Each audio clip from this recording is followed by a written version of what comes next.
Hi friends, তোমরা সবাই কেমন আছো? আশা করি ভালোই আছো।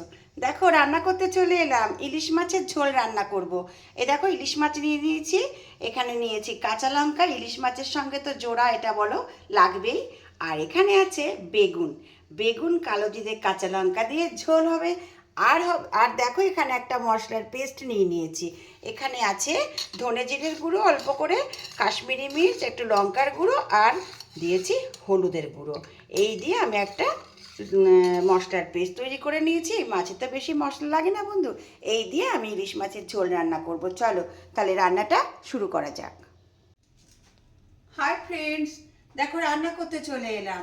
এই দেখো, এই যে আমি সব গুছিয়ে নিয়েছি। ইলিশ মাছের ঝোল রান্না করব। আগে আমি মাছটা ভেজে নেব। দেখো, তেলটা গরম হয়ে গেছে, আমি দিয়ে দিলাম।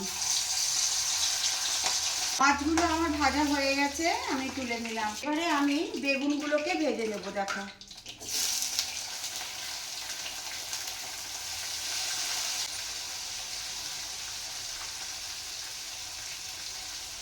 দেখো বেগুনগুলো আমার ভাজা হয়ে গেছে। এগুলোকে আমি তুলে নিচ্ছি, বুঝলে বন্ধুরা। এবারে তেলের মধ্যে আমি কালো জিরে ফোড়ন দেবো। কালো জিরে আর কাঁচা লঙ্কা। কাঁচা লঙ্কা দুটো দিয়ে দিলাম চিড়ে। দেখো, এখানে আমি একটা মশলার পেস্ট রেডি করে নিয়েছি। এই যে এই পেস্টটা ধনে জিরের গুঁড়ো, লঙ্কার গুঁড়ো, কাশ্মীরি মির্চ আর হলুদ এই দিয়েছি, আর স্বাদ মতো লবণ।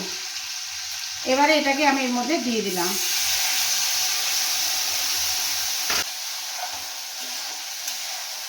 দেখো, মশলাটা আমার হয়ে গেছে, তেল ছেড়ে দিয়েছে। এবারে আমি এর মধ্যে জল দিয়ে দেবো। এই ঝোলটা আমি একটু হালকা করে পাতলা করেই করব। ইলিশ মাছের পাতলা হলে ঝোলটা ভালো লাগে খেতে।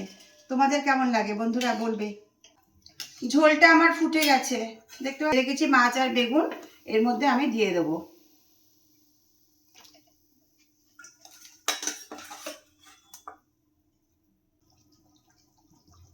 ইলিশ মাছের ঝোল অলমোস্ট ডান।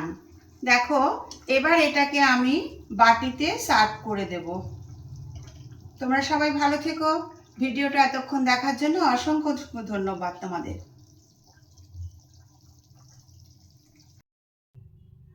দেখো বন্ধুরা, ইলিশ মাছ কালো জিরে কাঁচা লঙ্কা বেগুন দিয়ে ঝোল করলাম, বাটিতে সার্ভ করে দিলাম।